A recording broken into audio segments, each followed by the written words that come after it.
maka anak-anak pun akan semangat itu karena sudah ada nilainya dan dia ingin lebih daripada itu. Maka dia tulis lagi dengan bagus. Pas datang, ini baru dapat 100, enggak stres. Ya. Tapi kalau guru stres yang menghadapi bahaya. Langsung mengatakan salah, bodohnya ini, di mana kau punya mata, lihat ini modelnya.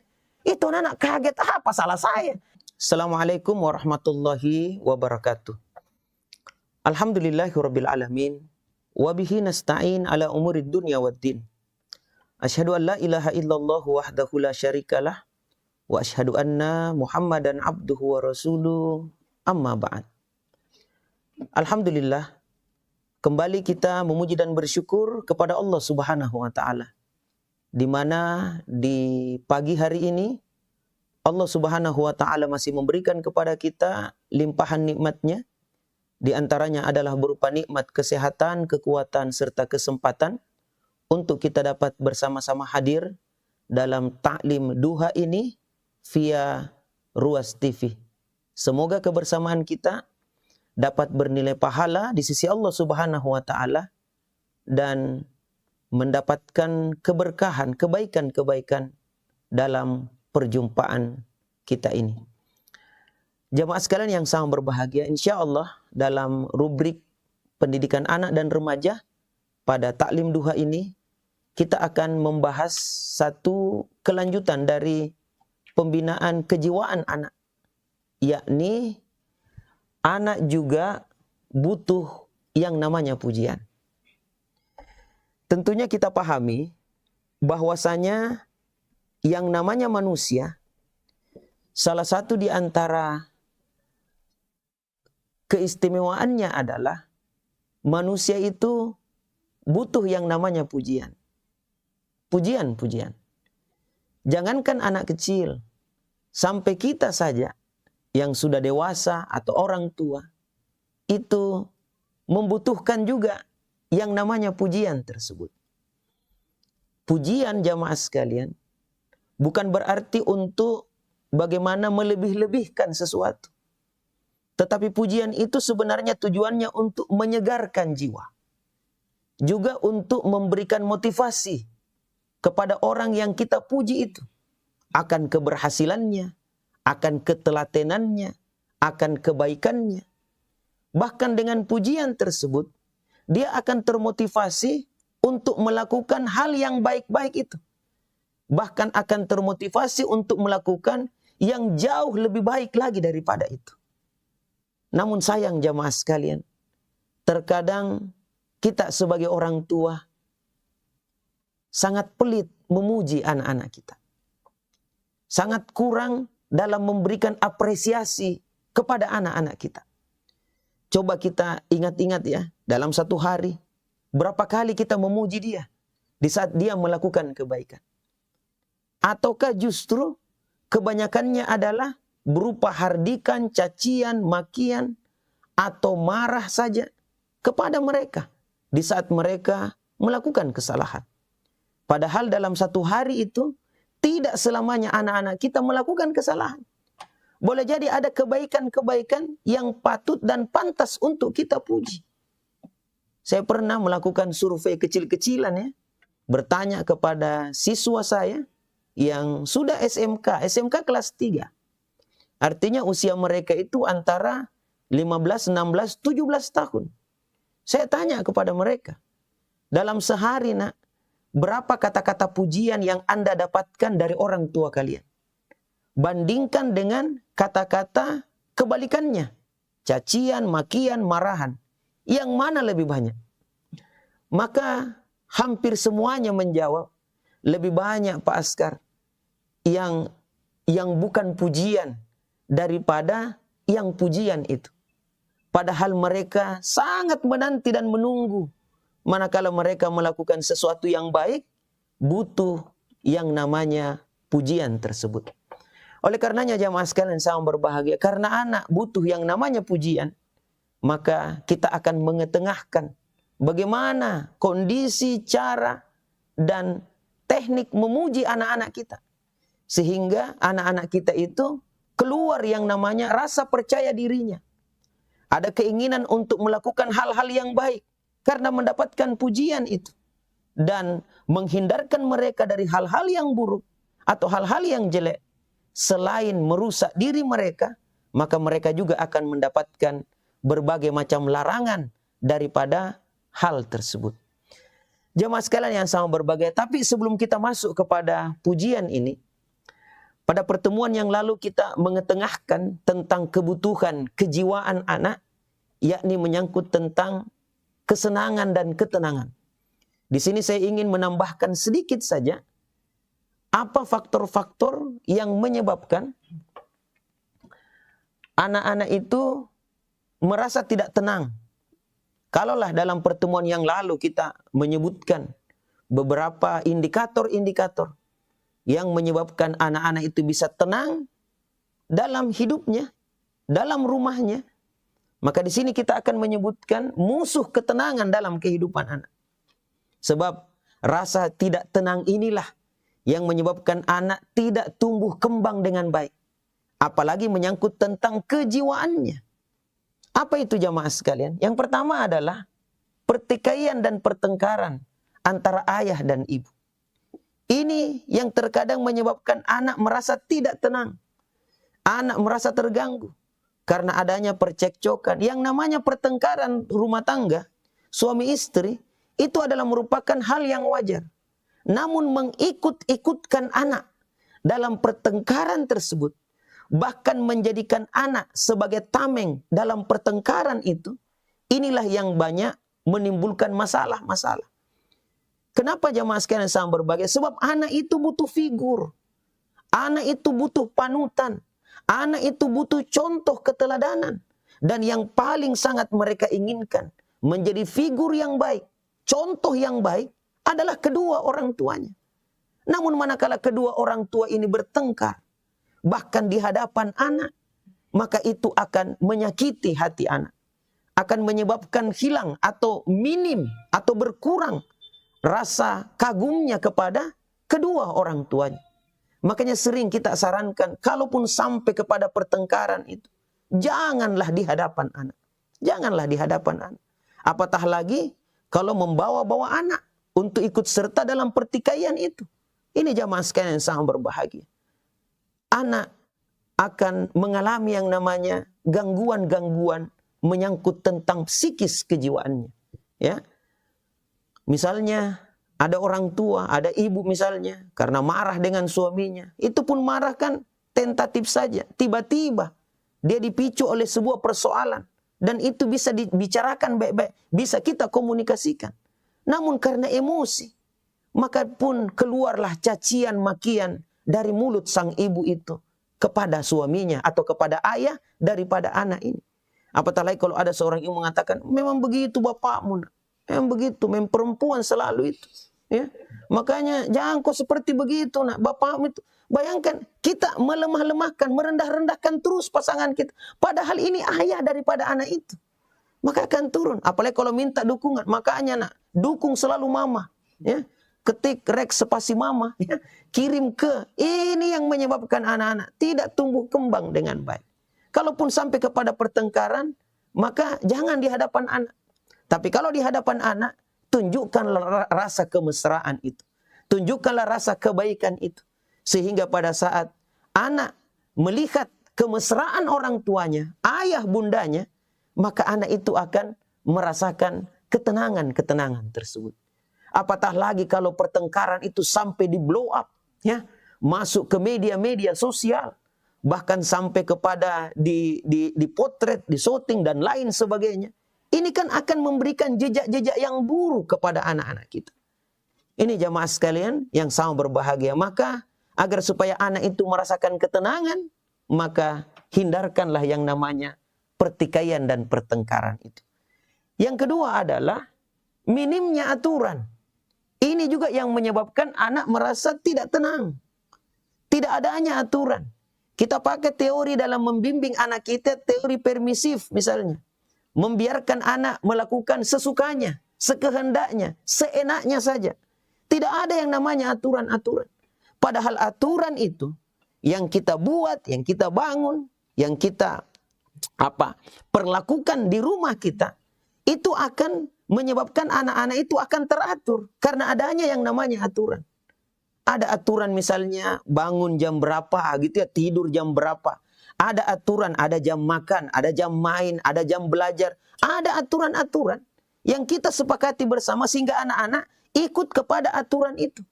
Namun kalau tidak ada yang namanya aturan, menyebabkan anak seenaknya saja berbuat. Mau keluar rumah, mau pulang jam berapa. Ya, mau makan jam berapa, mau nonton, mau apa semuanya. Tidak ada aturan-aturan itu. Maka ini yang menyebabkan ketidaktenangan tersebut. Yang anehnya adalah di saat anak mengalami persoalan-persoalan, permasalahan-permasalahan, baru orang tua pada saat itu kaget dan heran. Kok bisa jadi begini anak saya? Ini jamaah sekalian. Minimnya yang namanya aturan-aturan itu. Kemudian yang berikutnya adalah nihilnya peran orang tua.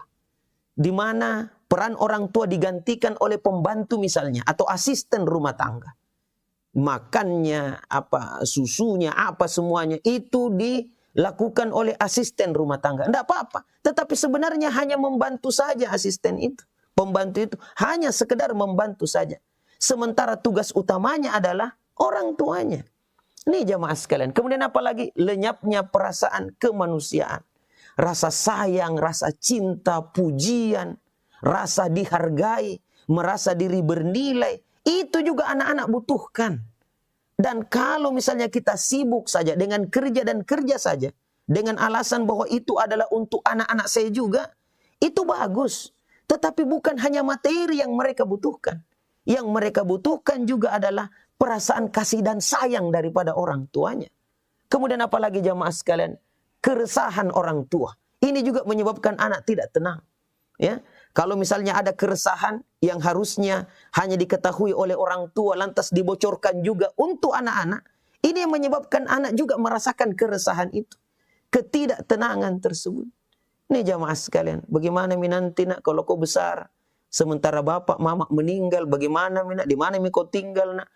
Itu belum meninggal, anak-anak sudah, waduh iya ya, bagaimana caranya? Ini jamaah sekalian, jangan membuat resah anak-anak.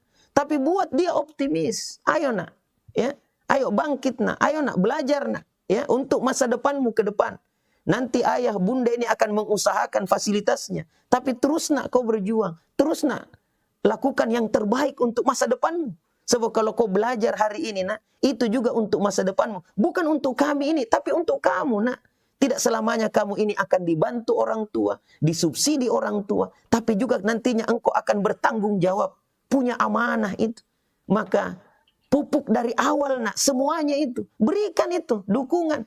Ya. Jangan justru membuat resah anak-anak kita. Kemudian apalagi jamaah sekalian, perubahan cara perlakuan orang tua. Nah, rupanya anak-anak juga butuh untuk dihargai. Kebutuhan anak menyangkut tentang penghargaan. Ini juga adalah merupakan persoalan yang penting untuk anak-anak kita. Nah, jamaah sekalian yang sangat berbahagia, ini tadi, berikan waktu untuknya. Itu adalah merupakan bentuk penghargaan kita kepada mereka. Jadi 24 jam waktu kita, berikan sedikit waktu untuk anak-anak kita. Bercengkrama dengan mereka, bertanya tentang bagaimana keadaan dan kondisinya. Ya, kemudian meneliti misalnya apa hasilnya dari pelajaran-pelajaranmu nak, bagaimana perkembangannya. Cukup dengan memberikan waktu sedikit untuk bertanya. Sambil memberikan retensi, penguatan-penguatan kepada anak kita. Ini juga adalah merupakan bentuk penghargaan kepada mereka. Anak butuh dihargai. Bukan hanya kita sekedar lewat saja. Bukan kita hanya sekedar tampil di hadapannya kemudian tidak ada komentar sama sekali. Kemudian apalagi jamaah sekalian, rasakan nilai diri Anda. Bagaimana kira-kira kalau kita dicuekin jamaah sekalian? Ada kita duduk di situ kemudian orang lalu lalang dan tidak bertanya dengan kita tentang kabarnya, tentang kondisinya dan lain sebagainya. Merasa menjadi orang yang diacuhkan dengan orang-orang yang kita justru kenal dia. Bagaimana kira-kira perasaan kita? Demikian pula lah anak-anak kita. Ini jamaah sekalian yang sangat berbahagia. Kemudian apalagi? Berikan kebebasan kepadanya. Ada sedikit ya kebebasan untuk memilih, ya. Itu juga merasa dihargai. Misalnya mau lebaran ke mall, ya, cari-cari baju baru. Berikanlah kebebasan kepada anak untuk memilih. Yang mana kira-kira nak yang ingin dipilih? Baju yang mana nak? Pas dia pilih, kemudian kita memberikan masukan. Oh ya sudah bagus ini, tapi jauh lebih bagus kalau ini nak. Maka dia akan merasa dihargai. Coba kalau tidak, ya. Pokoknya kau ikut mama. Apa yang mama tunjuk, itu yang kau harus pakai. Ini baju pink, rok pink, sepatu pink. Jadi pinker anak kita, gitu ya. Ini jamaah sekalian. Padahal mereka itu sudah punya perasaan, sudah punya keinginan, butuh untuk dihargai. Ya, datang anak dengan nilai, ada nilainya, hargailah. Wih bagus nak ini, pintar, bagus nak. Tapi alangkah bagusnya. Itu adalah merupakan satu apresiasi akan usaha-usahanya. Ini jamaah sekalian sambar, rasakan nilai, berikan kebebasan padanya untuk memilih misalnya. Apalagi biarkan ia memilih, hargai pendapatnya. Jadi kalau ada pendapatnya, kita hargai. Walaupun setelah itu kita luruskan. Ini jamaah sekalian. Jadi misalnya masalah rekreasi misalnya. Kemana bagus kita rekreasi ya pekan ini? Ya, maka semuanya berpendapat. Sampai kepada anak kita yang paling kecil kita tanya, bagaimana nak pendapatnya? Kalaupun misalnya mereka sudah mampu untuk berpendapat, maka dia akan mengeluarkan itu. Sehingga ada semangat demokratis. Bukan maunya kita. Pokoknya ya di sini saja tempatnya. Tidak boleh tidak. Maka anak-anak juga akan merasa bahwa ini semuanya adalah kehendak daripada orang tua. Apalagi jamaah sekalian, berilah tanggung jawab. Anak itu butuh tanggung jawab. Pada saat kita memberikan tanggung jawab, dia akan merasa dihargai sebagai anak, sebagai manusia. Jadi berilah tanggung jawab. Misalnya untuk anak laki-laki, ya pekerjaan laki-laki misalnya cuci motor, cuci mobil misalnya. Kemudian apa lagi? Kemudian anak-anak perempuan kita berikan tanggung jawab untuk bersih-bersih rumah, untuk menyiram tanaman misalnya. Yang angkat sampah ke depan adalah anak laki-laki, dan itu tanggung jawabnya. Sepanjang itu adalah merupakan tanggung jawabnya, maka dia juga akan gembira itu, bangga itu, karena merasa bahwa dia berada. Ini jamaah sekalian. Bukan berarti anak kita malas, tidak. Cuma kita terkadang tidak memberikan tanggung jawab itu kepada anak-anak kita.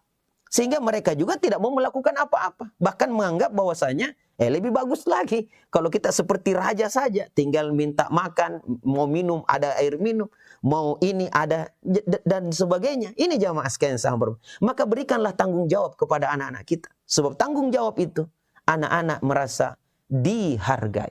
Kemudian apalagi jamaah sekalian, pujilah ia.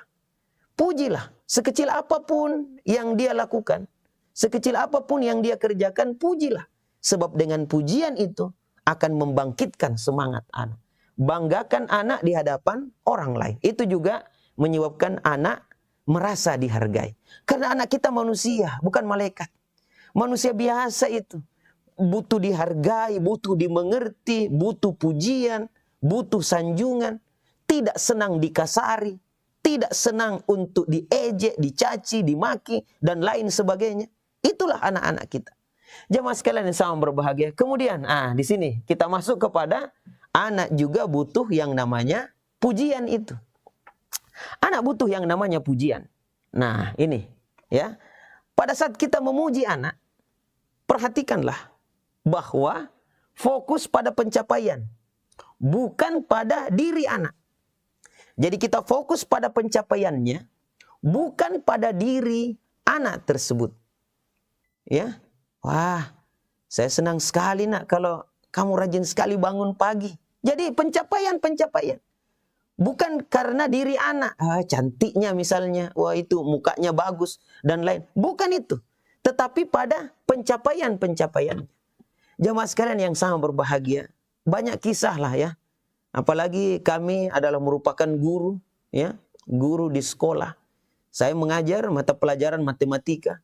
Kita tahu mata pelajaran matematika itu adalah merupakan salah satu di antara mata pelajaran yang sangat dibenci anak-anak sekolah kita dari Sabang sampai Merauke jamaah sekalian. Ya, dianggap bahwasanya anak-anak yang senang matematika itu anak pintar. Ya, sementara yang benci itu jauh lebih banyak lagi. Ya, dan terkadang kalau guru matematika itu, bukan gurunya saja, mata pelajarannya saja. Baru malam-malam saja itu anak lihat mata pelajaran matematika sudah pusing kepalanya. Bahkan mencari jalan bagaimana caranya saya sakit untuk tidak datang besok. Ya, kalaupun datang besok berdoa, sakitlah lo guruku itu jamaah sekalian ya. Sebab ini yang menjadi momok bagi anak-anak. Maka kami bersama dengan guru-guru yang lain itu berusaha dan berupaya agar supaya anak-anak itu senang kepada matematika itu. Senang kepada pelajaran ini. Bagaimana caranya? Salah satunya adalah dengan pujian itu. Dengan pencapaian-pencapaian. Bukan pada diri anak. Ya. Di salah satu kelas ini memang kelas yang agak malas guru masuk di kelas itu. Maka saya pun mengajar di kelas itu. Saya tahu di kelas 12 lagi ya, di kelas 12 SMK. Ini anak-anak malas sekali belajar. Bagaimana caranya supaya dia senang dengan matematika? Maka saya pakai teknik pujian. Bagaimana caranya? Saya ajar dulu. Kemudian setelah itu saya kasih soal. Setelah saya kasih soal, mereka kerja. Saya periksa satu-satu. Nah, kalau ada 7 salah, 3 benar, saya panggil itu anak. Ini nak yang benar, bagus. Ini benar. Ini masa 2 tambah 2, 5 nak. Coba lihat di papan. Oh ya astagfirullah. Hilap kah Pak Askar? Oh ya, enggak apa-apa. Hilap itu manusiawi nak. Ini nak kan sudah ada rumusnya itu di depan itu. Oh iya ya. Bisa diperbaiki? Bisa Pak Askar. 7 nomor itu yang keliru. Saya suruh untuk memperbaiki. Maka dia turun lagi. Dia perbaiki. Setelah dia perbaiki, dia datang. Sudah Pak Askar. Saya kasih benar semuanya dan saya kasih 10. Langsung itu anak mengatakan, Pak Askar, seumur-umur saya hidup Pak Askar. Mulai dari kelas 1 SD sampai dengan kelas 11 belum pernah saya dapat 10 ulangan. Baru kali ini saya dapat 10 Pak Askar. Gembiranya itu anak. Apa sih susahnya kita kasih dapat 10 itu? Apa susahnya? Ini anak yang sudah beranjak dewasa, remaja beranjak dewasa. Bagaimana lagi dengan anak kecil? Itu anak kecil, ini pengalaman kita ngajar TK-TPA. Kalau anak-anak, apalagi kalau dia sistem privat, ya sistem privat, ini pujian penting ini. Di antara pujian itu adalah nilai-nilai. Ya, sistem privat biasanya kan ada 6 anak atau 10 anak tidak mengaji, 1 yang kita panggil. Kan gitu ya kalau privat. Kita bukan klasikal kalau sistem Iqra. Misalnya begitu. Maka apa yang dikerja oleh 6 orang ini yang tidak mengaji ini? Maka kita suruh menulis. Anak-anak kecil usia 4, 5, 6 tahun, pada saat dia menulis, itu banyak yang keliru. Dia tulis ba, huruf ba yang harusnya ba begini, dia pakai mangkok tak balik jamaah sekalian. Ya, mangkok terbalik. Banyak sekali itu kan. Kok bisa ini? Saya tidak tahu bagaimana model matanya itu, kenapa sampai terbalik huruf ba-nya itu. Maka kita sebagai guru, semangati dia, fokus kepada pencapaian, bukan pada diri. Makanya guru-guru TK, guru-guru TPA yang ngajar Iqra, yang ngajar di TK-TK, itu harus guru yang sabar gitu. Ya. Jangan langsung mengatakan, kenapa ini begini modelnya? Langsung kita kasih contoh. Tidak. Kita langsung mengatakan apa? Wih, cantiknya tulisannya. Anak-anak langsung gembira. Alhamdulillah. Dihargai juga tulisan saya. Karena dia tidak tahu bahwa keliru. Ya, saya kasih dapat 80 nak ya. Oh, itu anak sudah senang. Mau kita dapat 100 nak? Mau Ustaz. Caranya begini nak. Balik ini mangkoknya turun ke bawah nak. Ya. Kemudian titiknya di bawah ini. Itu bah namanya. Baru ada garis di atas. Garis di atas. Maka kalau kau bisa rubah nak, Ananda bisa rubah itu. Semuanya mangkoknya yang tak tutup ini. Jadi terbuka semuanya. Maka insya Allah saya kasih dapat 100 sebentar nak. Maka anak-anak pun akan semangat itu. Karena sudah ada nilainya. Dan dia ingin lebih daripada itu. Maka dia tulis lagi. Dengan bagus. Pas datang. Ini baru. Dapat 100. Tidak stres. Ya. Tapi kalau guru stres yang menghadapi bahaya. Langsung mengatakan salah. Bodohnya ini. Di mana kau punya mata. Lihat ini modelnya. Itu anak kaget. Apa salah saya? Itulah anak kecil. Ini jamaah sekalian. Jadi hargai itu. Saya belajar dari banyak sekali ya. Pengalaman-pengalaman mendidik anak-anak. Apalagi anak-anak yang tidak senang matematika tadi itu. Bayangkan kalau saya langsung kasih dapat 3. Langsung dia buang nilainya itu di tong sampah. Kenapa? Dia anggap biasa-biasa saja. Tapi kalau dikasih dapat 10. Langsung gembira sekali. Jamaah sekalian. Sepanjang saya hidup Pak Askar. Baru kali ini saya dapat 10. Kutanya ke ayah aku Pak Askar di rumah. Bisa tonjak ke pena dapat 10. Ini jamaah sekalian. Akhirnya ada semangat untuk belajar. Akhirnya ada semangat untuk melakukan yang jauh lebih lagi. Maka pujilah dulu, kemudian berikanlah koreksi. Jangan langsung mengoreksi. Ya, jangan langsung mengoreksi. Jadi kalau ada anak-anak misalnya kita panggil, ayo nak kerjakan soal nomor 2. Ya, dia tulis 2 tambah 2 sama dengan 5, jangan langsung marah. Ya. Kelas berapa kamu? Kelas 3. Ya. Masa sudah kelas 3 begini saya tidak tahu. Namanya orang nggak tahu. Ya. Lantas kita bilang, bagus nak, bagus nak. Ya, ini ada ilmu lagi baru dari teman kita ya. Rupanya 2 tambah 2 sama dengan 5. Ketawa mungkin teman-temannya, dia juga kaget. Apanya yang salah? Barulah kita menerangkan. Baru dia paham, oh itu yang dimaksud. Akhirnya anak-anak tidak merasa tersakiti, jamaah sekalian. Tidak merasa dihakimi. Tidak merasa terpuruk pada saat itu. Karena memang proses belajar itu dari tidak tahu menjadi tahu. Jadi fokuslah kepada pencapaian. Bukan pada diri anak tersebut. Jadi berikanlah pujian-pujian kepada anak-anak kita. Sekecil apapun yang dia lakukan, berikanlah pujian kepadanya. Berikanlah sugesti kata-kata yang baik secara verbal. Bagus nak, pintar nak, benar nak.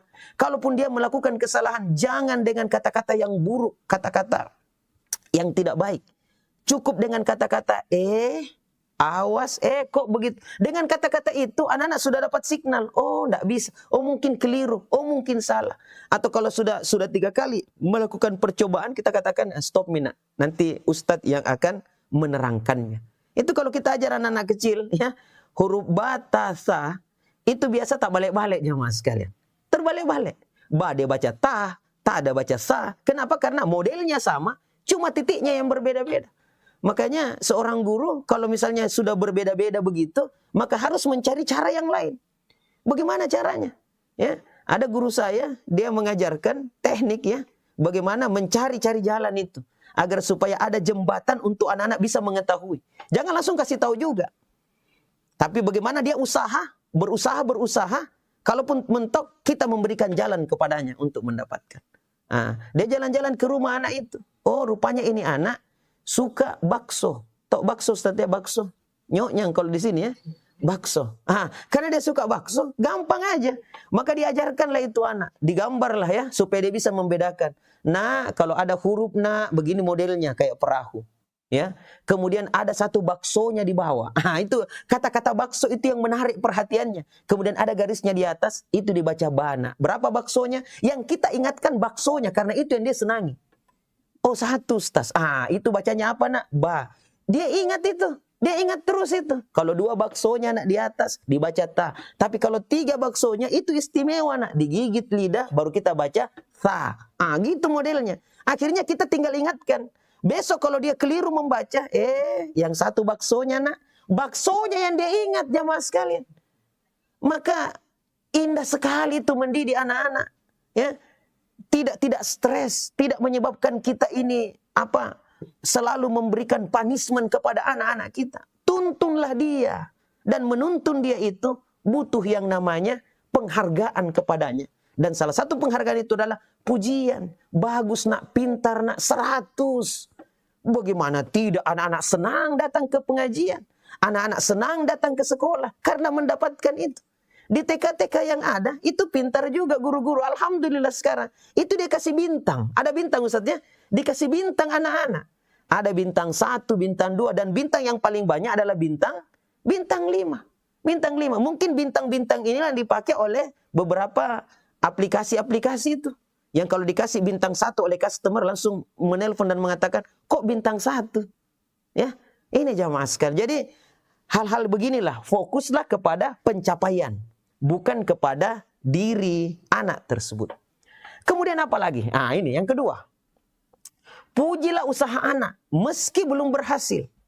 Jadi pun walaupun anak-anak belum berhasil, pujilah. Itu jamaah sekalian. Sampai sejauh mana tingkat kemampuannya, dipujilah. Jadi kalau kita memberikan tugas misalnya kepada anak-anak kita, dan dia melakukan tidak seperti mana apa yang kita harapkan, maka apa yang dia lakukan, minimal usaha itulah yang kita puji. Usaha itu yang kita puji. Pada pertemuan-pertemuan yang lalu kita sampaikan pada saat anak-anak datang dan mengatakan, aduh bunda dapat 2 matematika saya. Langsung kita katakan, bagus nak, bagus itu dapat 2 nak. Mama dulu dapat 0 nak, kamu dapat 2. Itu yang menyebabkan anak-anak itu merasa ada usaha yang berhasil untuk dia lakukan. Ini jamaah sekalian, sambil kita memberikan apalagi penguatan-penguatan kepadanya. Nah, ya, pujilah usaha anak meskipun belum berhasil. Kalau misalnya ada peringkat-peringkat di sekolah, pujilah. Walaupun dia ranking 30 dari 31 siswa. Dunia belum kiamat.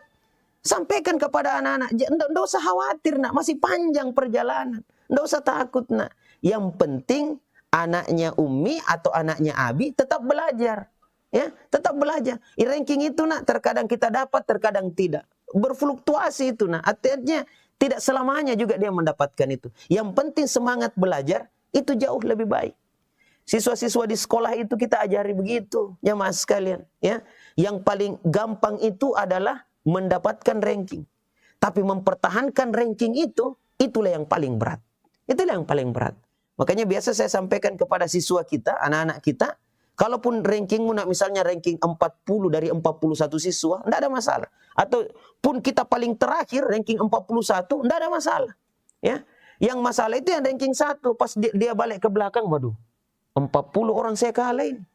Kalau saya belajar dapat ranking 1 ini 2 jam 1 hari, maka saya harus belajar 5 jam 1 hari. Kenapa? Karena 40 orang siap menyerobot ranking saya tanpa ampun sama sekali.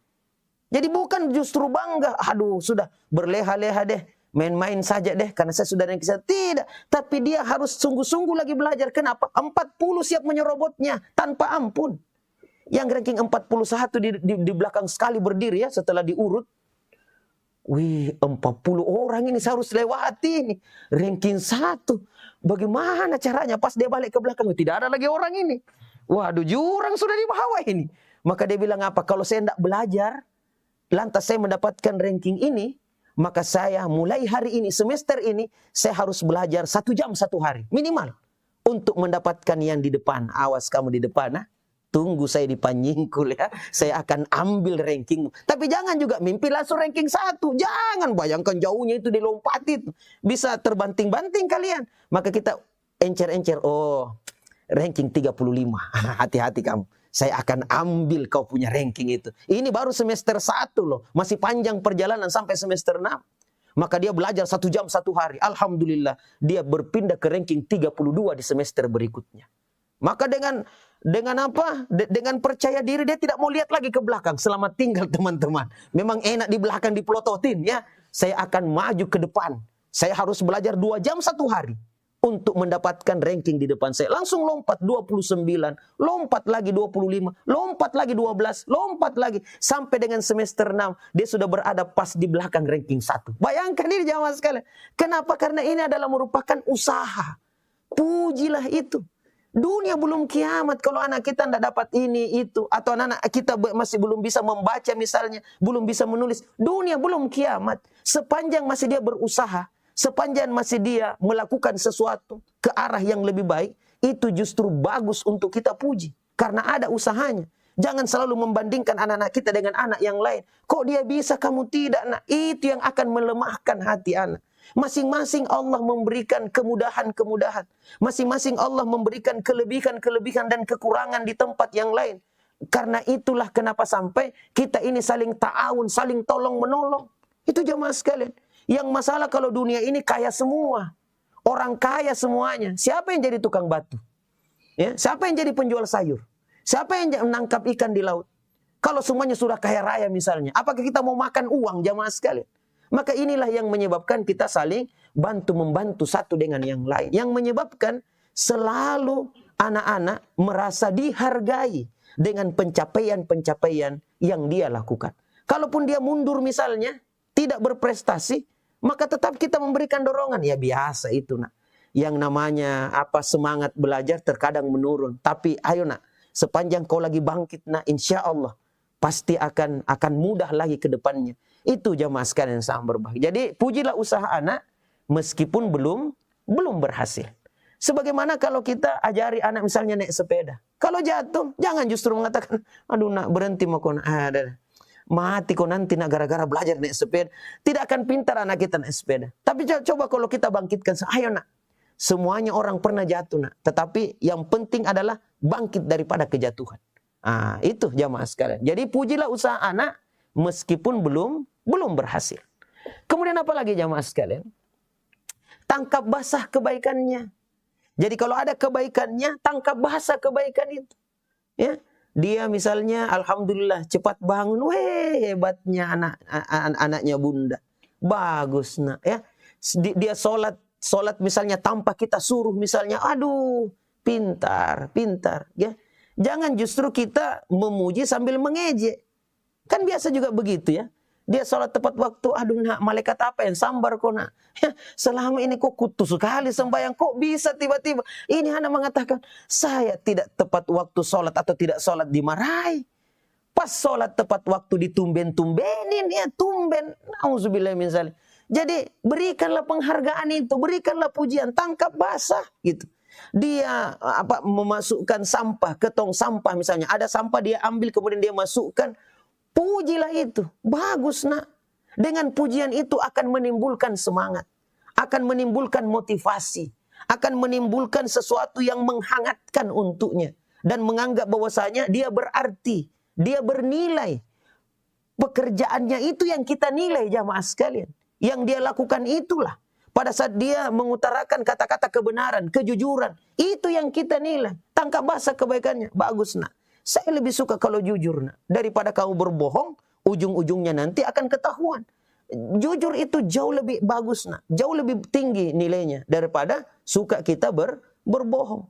Orang tua yang senantiasa menghukum anaknya, senantiasa mengerasi anaknya, yakin anak itu suka berbohong. Ya, kenapa dia berbohong? Untuk menyenangkan orang tuanya, agar supaya dia tidak dihukum.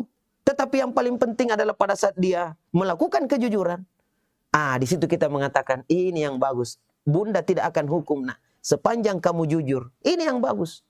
Jamaah sekalian, tangkap basah kebaikannya. Jangan justru yang kita tangkap basah keburukannya.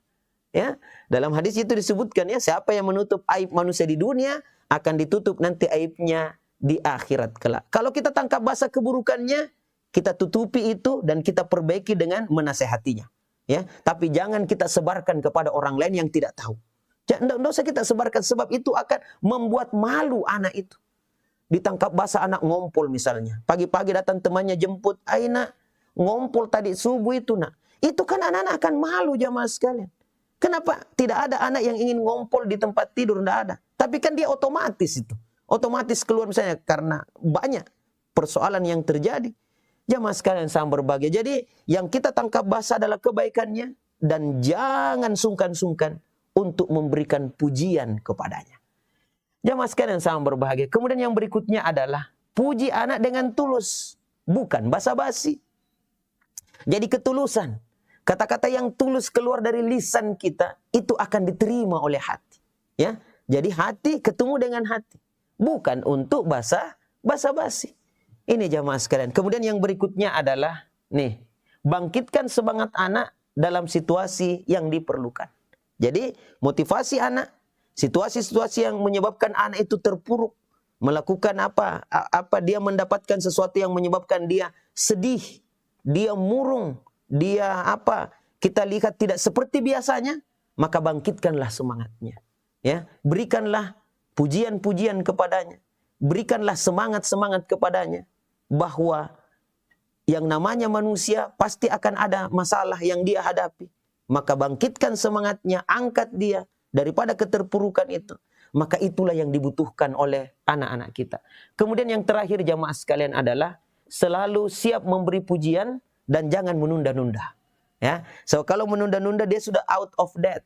Ya, jangan kita lihat kebaikannya, kita tunda. Nanti sudah lebaran, baru saya puji. Misalnya begitu. Sudah ketinggalan waktu. Jadi pada saat itu ada kesempatan dan kita lihat kelebihan yang ada, kita berikan pujian-pujian kepadanya. Jamaah sekalian sama berbahagia, mungkin inilah yang penting untuk kita sampaikan ya dalam pemaparan taklim duha kali ini, menyangkut tentang bagaimana anak juga butuh yang namanya pujian. Sekali lagi pujian itu untuk memotivasi anak. Sebagai penghargaan untuk anak. Dan kita juga sebagai rasa cinta kita kepada anak, kita memberikan apresiasi kepada anak itu. Baik pujian itu dalam bentuk verbal, dalam bentuk kata-kata, maupun dalam bentuk sikap-sikap kita. Dengan sikap-sikap kita. Misalnya kita memegang bahunya dengan anggukan kepala. Ya, dengan mata misalnya, yang kita bahasa mata. Bahasa anggukan, bahasa lisan kita, semuanya kita pergunakan dalam rangka apa? Dalam rangka mendidik, membimbing, membina anak kita agar supaya mereka menjadi generasi-generasi terbaik. Kalaulah mereka hidup dengan pujian, dengan cinta, dengan penghargaan ini, akan tumbuhlah perasaan-perasaan indah di dalam hati anak, dalam jiwa anak. Akan tumbuhlah kepekaan-kepekaan dalam jiwa anak. Rasa sayangnya, rasa sukanya, rasa cintanya, rasa penghargaannya, itu akan muncul jamaah sekalian. Ingat, anak-anak itu dilahirkan dalam keadaan fitrah. Orang tuanya lah yang boleh jadi menjadikan anak itu menjadi Yahudi, Majusi atau Nasrani. Pertanda bahwasanya cetak biru anak itu tergantung daripada orang tuanya. Masih kecil anak itu, perlakuan kita kepada mereka itu akan menjadi sidik jari untuk anak-anak tersebut. Dia akan kenang dan dia akan jadikan role model itu semuanya dalam kehidupannya ke depan.